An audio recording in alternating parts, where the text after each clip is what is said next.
What's up? What's going on? And making another video here. So I've finished watching all of the witnesses now, so that up to date so far that have taken a stand in the Zimmerman trial, and I got to say it was painful to watch this Rachel Genteal girl on the stand. I think she absolutely hurt the prosecution in this case, and so far, um, it seems like it should be a slam dunk for the defense. Um, it's a tough case. It brings out a lot of emotions and a lot of people.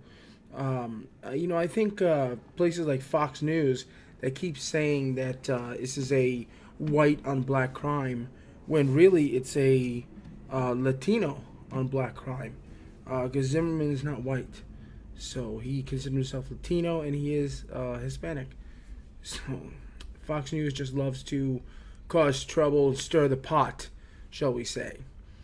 But so far it's just terrible. That Rachel Genteal was horrible. She was lying throughout the thing. You could tell by her body language she was lying when she kept her eyes keep rolling up before she's answering a question. Just her general body movements shows that she's not being truthful in what she's saying. I don't believe that she heard Trayvon Martin saying "Get off me, get off me." If anybody, it was probably Zimmerman saying "Get off me." They had a witness that was a medical expert that said that George Zimmerman's injuries were not life-threatening. At the time that somebody's bashing your head into the concrete and has broken your nose, how do you know? How would he know if that was life-threatening? My question is, what seems like nobody seems to be really asking is, at one point, Trayvon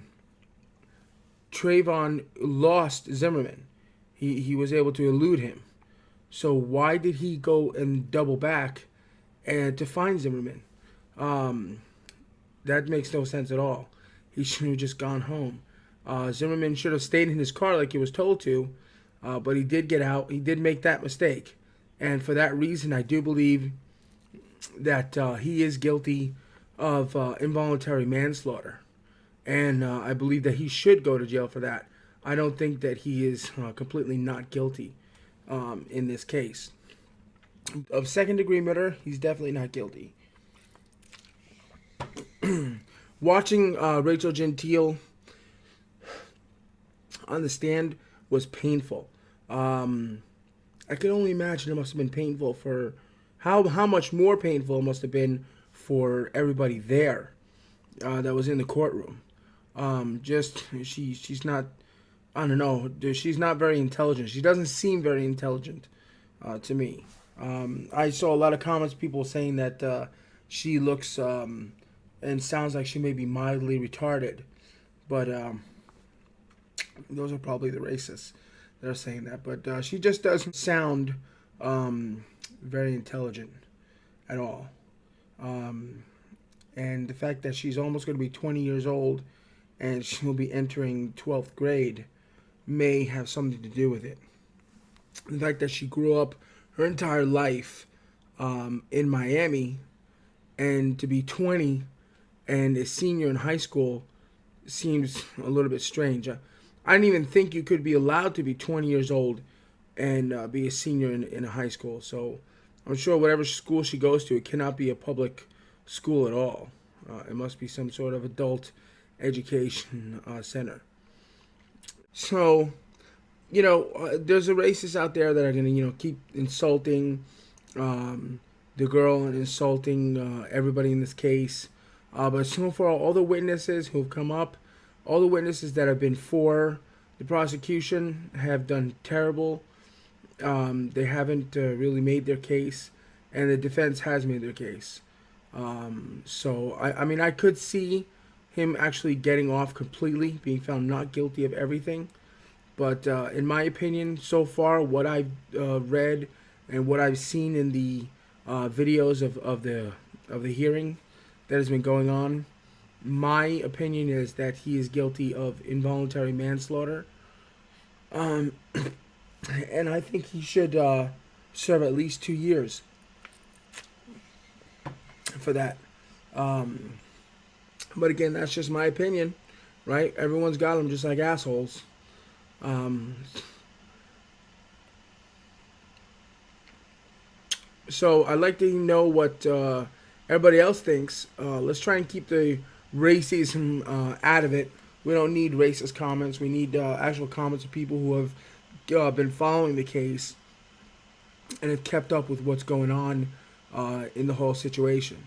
And I reserved my opinion about this until this trial started, until we got well into it, until we were, I think we're 8 witnesses deep now or more.